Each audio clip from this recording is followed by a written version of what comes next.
국민 여러분, 코로나19 확진자 수가 1200명을 넘었습니다. 지난 겨울에 3차 대유행 이후 최대의 숫자입니다.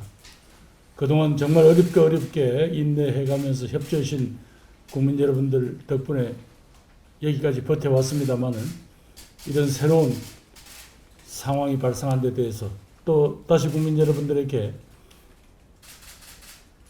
어려운 상황을 맞게 하신 데 대해서 거듭 죄송한 말씀을 드립니다. 물론 국민 여러분께서도 짐작하시겠습니다마는 최근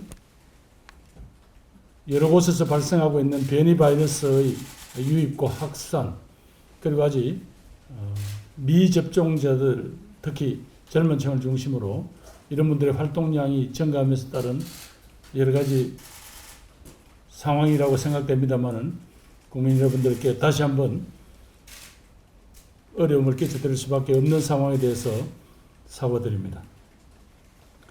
그러나 저희 정부는 어떻게든 이 상황을 반전시키기 위해서 가질 수 있는 모든 방법과 수단을 다하겠다, 최선을 다하겠다는 그런 말씀을 드립니다.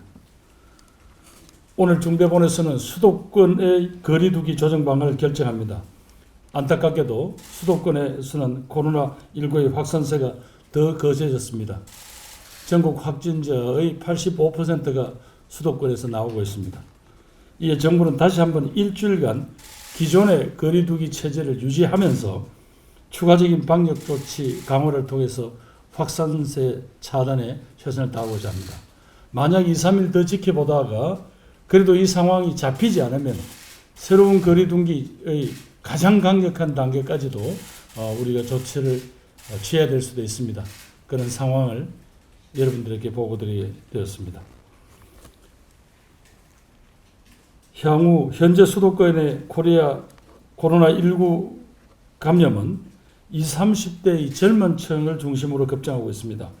방학이나 휴가를 맞아 모임이 늘고 젊은 층이 많이 찾는 시설에서 접촉을 통한 전파가 많이 확산되고 있습니다.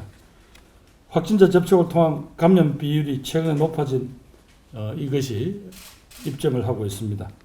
특히 전파력이 강한 델타 변이 바이러스는 이 확산세에 더욱더 기름을 붓고 있습니다. 우선 발등에 떨어진 불을 꺼야 하겠습니다.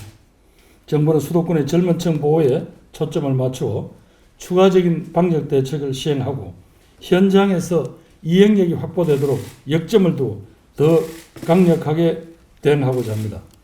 자료를 보면서 설명을 드리겠습니다. 우선 20, 30대 분들께 요청드립니다. 여러분들은 지금 현재 증상이 없더라도 가까운 선별 검사소에서 진단검사를 받아주실 것을 요청드립니다. 이것이 자신뿐만 아니라 가족, 친구, 학교 모두 다를 지키는 길이고 나라를 지키는 길입니다. 협조해 주실 것을 요청드립니다. 어렵지 않습니다. 여러분들의 조그마한 협조가 이 공동체를 지킬 수 있다는 거 한 번 더 호소드립니다. 그리고 서울시는 지금 현재 각 자치구별로 최소 2개 이상의 선별검사소를 추가로 설치하게 될 겁니다. 선제검사를 대폭 확대하겠습니다.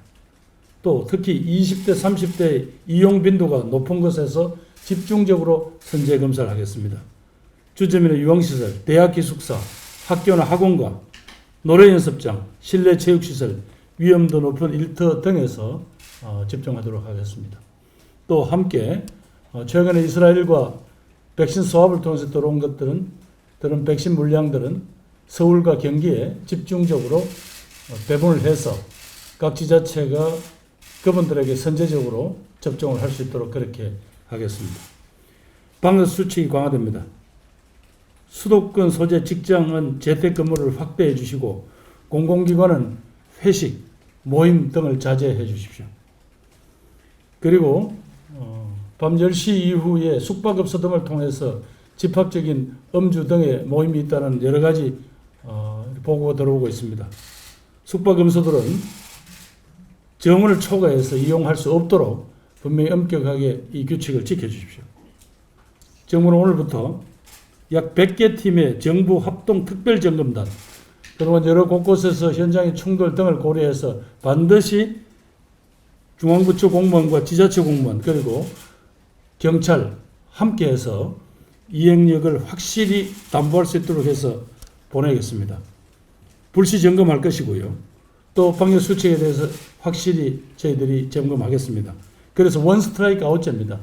만약에 여기서 그걸 하시게 되면, 방역 수칙 위반이 드러나시게 되면 이 문제에 대해서는 반드시 열흘 1차에서 열흘 이상의 영업정지 등 아주 중대한 책임이 따르게 된다는 것을 말씀드립니다. 그리고 개인이 명백하게 방역 수칙을 위반해서 원인을 제공했을 경우에는, 여러 가지 이 전파의 원인을 제공했을 경우에는 앞으로 거기에 대한 구상권 청구 등 법으로 할 수 있는 여러 가지 조치를 하겠다는 말씀을 드립니다. 다시 한번 이런 국민 생활에 불편을 끼치게 될 요청을 드려 죄송합니다만은 지금은 방법이 없습니다. 도와주시기 바랍니다. 수도권에 계신 국민 여러분, 특히 청년들께 간곡히 호소드립니다. 지금 대한민국은 여러분의 협조와 참여가 어느 때보다 절실합니다. 코로나19는 결코 가벼운 질병이 아닙니다. 여러 임상 연구 결과에 따르면 코로나19에 걸렸다고 회복되더라도 피로감과 호흡곤란, 탈모, 우울 등 다양한 후유증이 모든 연령층에서 나타날 수 있다고 보고되고 있습니다. 또한 코로나19는 단순히 확진자 한 명으로 끝나지 않고 가족, 친구, 이웃에게 전파되어 소중한 사람들에게 큰 고통을 줄 수 있습니다.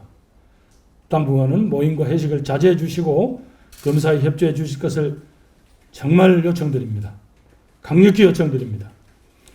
공동체 일원으로서 경각심과 책임감을 가지고 방역에 협조해 주실 것을 다시 한번 간곡히 부탁드립니다. 거듭 말씀드립니다만 방역 수칙을 위반한 확진자나 업소는 생활지원금, 손실보상 등 정부 지원이 배제될 것입니다. 또 명확하게 그 책임을 무례하는 곳에서는 구상권 청구 등 법에 따라 응분의 책임을 물을 수밖에 없던 점을 다시 한번 강조드립니다. 이번 주 월요일부터는 남부 지방을 중심으로 내린 집중호우로 안타깝게도 벌써 2분이 돌아가셨습니다. 140명이 넘는 이재민이 발생했고 농경지도 22,000헥타르 이상이 침수되었습니다.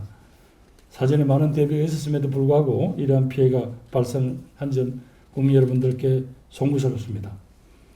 행정안전부 등 관계부처와 지자체는 피해 주민들을 아낌없이 지원해 주시고 추가적인 비 피해가 확대되지 않도록 더욱 철저하게 대비해 주시기 바랍니다. 감사합니다.